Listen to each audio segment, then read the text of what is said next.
प्यारे बच्चों, बहुत बहुत स्वागत है आपका आज के हमारे सेशन में। जैसे कि आप लोग जानते हैं, हम लोग एंटरप्रेन्योरल स्किल्स के बारे में पढ़ रहे हैं, यानी उद्यमी के हुनर के बारे में हम जान रहे हैं। उसी श्रृंखला में अगला पड़ाव हमारा है, जहाँ पे हम जानेंगे कि कैसे आप एक बिजनेस आइडिया को जनरेट करते हैं। तो बिजनेस आइडिया को जनरेट करने से पहले हमें बिजनेस आइडिया को समझना होगा। ये बिजनेस आइडिया होता क्या है, इसको हम किस प्रकार पहचान सकते हैं, किस प्रकार ढूंढ सकते हैं और इसका इस्तेमाल हम कैसे कर सकते हैं। तो आइए सबसे पहले हम लोग जानते हैं कि ये बिजनेस आइडिया आखिरकार होता क्या है। अगर हम अपने माहौल में चारों ओर नजर घुमा के एक बार देखेंगे तो हमें ढेर सारे बिजनेसेस नजर आ जाएंगे, यानी कि ढेर सारे छोटे व्यापारी या छोटे व्यापार नजर आ जाएंगे। जैसे राशन की दुकानें, हमारे नाइयों की दुकानें यानी बार्बर शॉप्स, हमारे मोबाइल का रिचार्ज करने वाले भैया की शॉप्स, या हमारे उन भैया की शॉप जो कि हमारा मोबाइल रिपेयर करते हैं। अगर हम सब लोग इन सभी व्यापारों में एक बात जो कि कॉमन है, जो कि सब में पाई जा सकती है, उसे ढूंढने की कोशिश करें तो वो क्या होगी? जी हाँ, ये सारे व्यापारी हमारी जरूरतों को पूरा कर रहे हैं। चाहे वो राशन की दुकान हो, चाहे वो हमारे दर्जी की दुकान हो, चाहे वो हमारे नाई की दुकान हो। तो इन सब के हमारी जरूरतों को पूरा करने से हमारे जीवन में शांति आती है, एक स्टेबिलिटी आती है, जहां पे हम कह सकते हैं कि हाँ, मुझे अपनी जरूरत को पूरा करने के लिए बहुत ज्यादा मशक्कत करने की आवश्यकता नहीं है। अब उदाहरण के तौर पे अगर हम अपने मोबाइल रिपेयर करने वाले भैया की शॉप को देखें तो उन्होंने क्या देखा होगा? आजकल हर व्यक्ति के पास कम से कम एक मोबाइल है और यह मोबाइल भी कभी ना कभी खराब हो ही जाता है।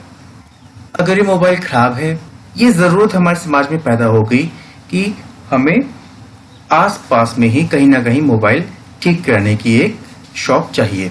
तो इन भैया ने हमारी इस जरूरत को पहचाना और हमें उसकी भरपाई करने के लिए उन्होंने यहाँ पे अपनी एक शॉप खोली।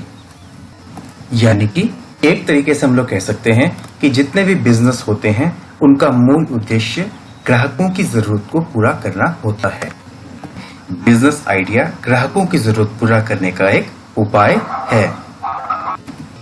बच्चों, हमें ये तो पता लग गया कि बिजनेस आइडिया एक प्रकार की योजना है, एक प्लान है, जिसके माध्यम से हम अपने ग्राहकों की जरूरतों को पूरा करते हैं। लेकिन हमें यह भी तो देखना है कि आखिरकार ये बिजनेस आइडिया हमारे पास आएंगे कैसे। तो इसके लिए हमें कुछ सिद्धांतों को पालना में लाना होता है, कुछ सिद्धांतों को, कुछ प्रिंसिपल्स को हमें इस्तेमाल करना होता है। तो आइए जानते हैं कि ये प्रिंसिपल्स हैं क्या।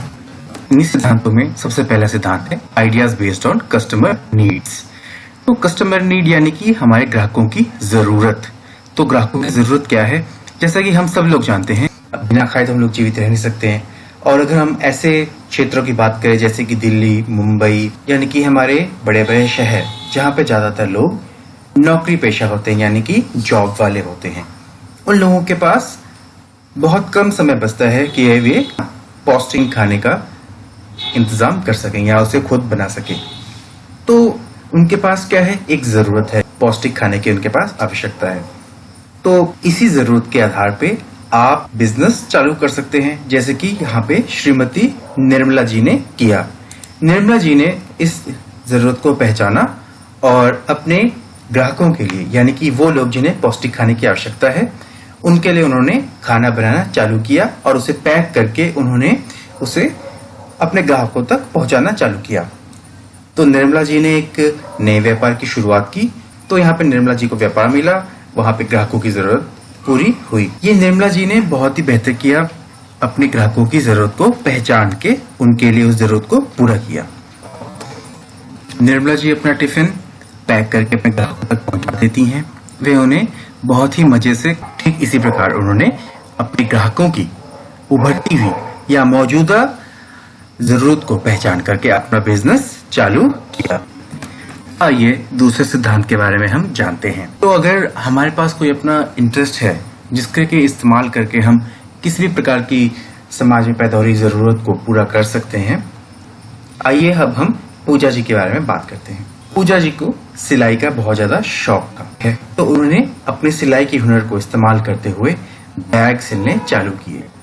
वे न केवल बच्चों के स्कूल जाने के बैग, बल्कि लेडीज पर्स, जेंट्स के लिए बैग्स, ये अपने बैग सिल करके अपना हुनर का इस्तेमाल करके अपने काम को आगे बढ़ा रही हैं।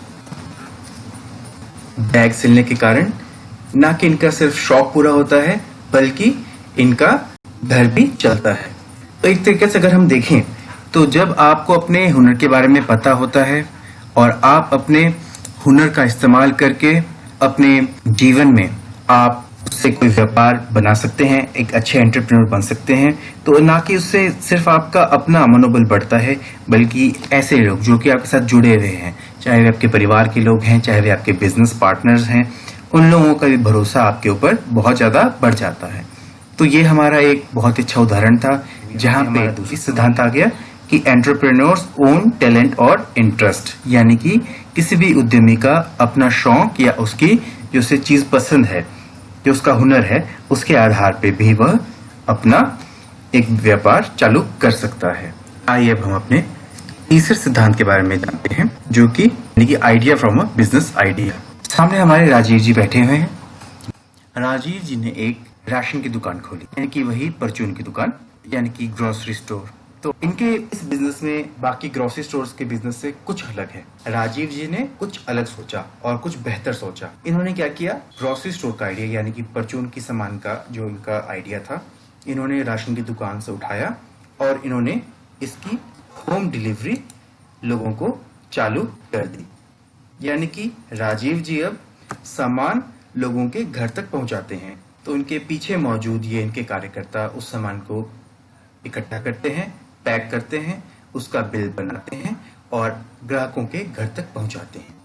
तो यहाँ पे इन्होंने क्या किया, यहाँ पे इन्होंने एक आइडिया, राशन की दुकान का आइडिया था, इन्होंने एक राशन की दुकान से उठाया, उसमें और बेहतर काम किया, यानी कि राशन को पैक करके ग्राहकों की जरूरत के अनुसार उनके घर तक पहुंचाया और इनका बिजनेस अब बाकी राशन की दुकानों से ज्यादा फल फूल रहा है।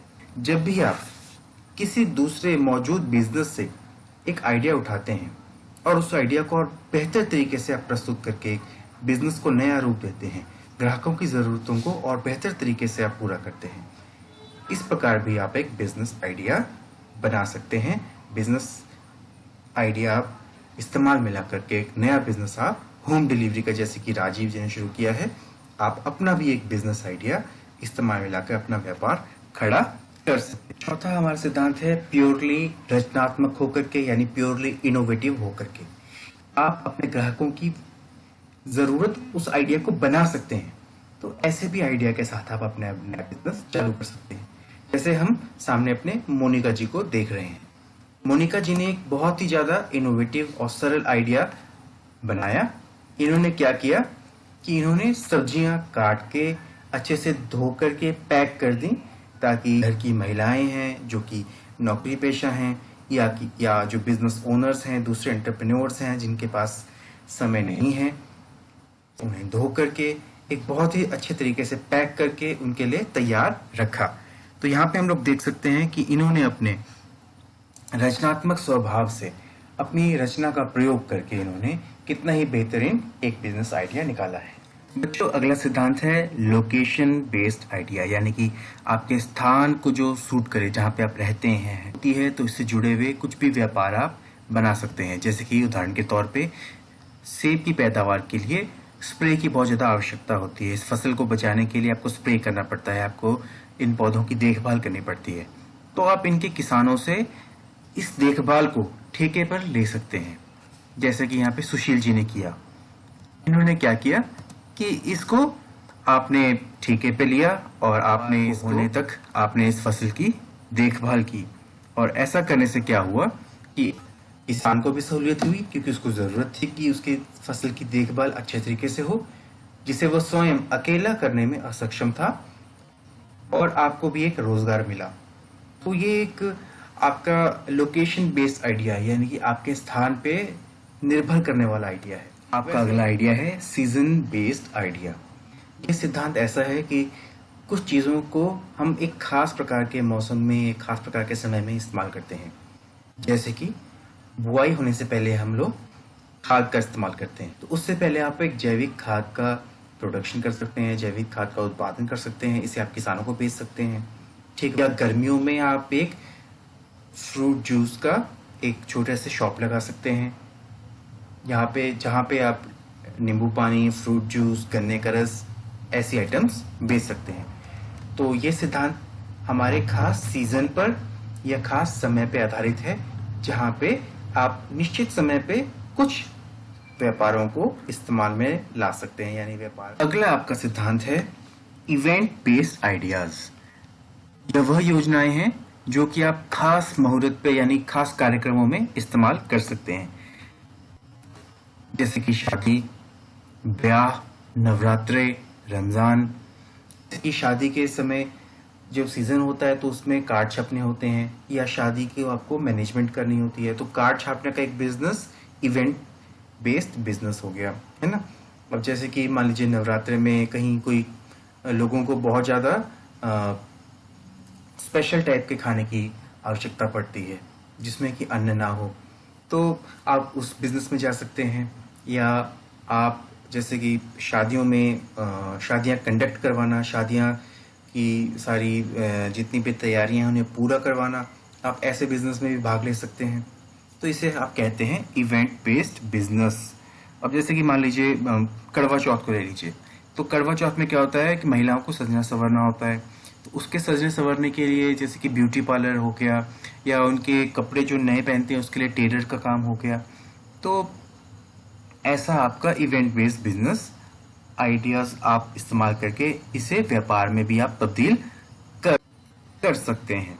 आखिरी हमारा जो सिद्धांत है वो है हमारे व्यवसायिक प्रशिक्षण पर आधारित, यानी कि हमारे वोकेशनल ट्रेनिंग पे आधारित। जैसे कि हम सब लोग वोकेशनल ट्रेनिंग ले रहे हैं, इस ट्रेनिंग को लेने के बाद हम किसी न किसी हुनर में माहिर हो जाएंगे। जब भी आप वोकेशनल ट्रेनिंग लेते हैं तो आप एक व्यवसाय के लिए प्रशिक्षित किए जाते हैं। जैसे हमारे सामने मुकेश चंद्र जी हैं, तो मुकेश चंद्र जी ने ऑटोमोबाइल में ट्रेनिंग ली थी और ये एक बहुत ही ज़्यादा कारगर मैकेनिक हैं। तो उन्होंने क्या किया, ट्रेनिंग खत्म होने के बाद इन्होंने अपना एक गैराज खोला, यानी मैकेनिक शॉप खोली, और यहाँ पे ये अपने गाड़ियों का रिपेयर करते हैं। यानी कि ऑटोमोबाइल में ट्रेनिंग लेने के बाद इन्होंने अपनी एक शॉप खोली और अपने वोकेशनल हुनर का, यानी कि अपने व्यावसायिक हुनर का इस्तेमाल करते हुए ये अब गाड़ियों को रिपेयर करते हैं। अब जैसे आप जिस भी फील्ड में ट्रेनिंग ले रहे हैं, आप उसमें उन विद्याओं को जान करके, उस ट्रेनिंग को लेकर के आप अपना एक नया व्यवसाय अपने जगह पे चालू कर सकते हैं। आशा करता हूं कि आपको हमारा ये वीडियो पसंद आया होगा। आपको इससे जुड़ी हुई कोई भी बात समझ में नहीं आई है तो आप इस फॉर्म के अंत में दिए हुए सुझाव में लिख सकते हैं, आप सवाल भी पूछ सकते हैं।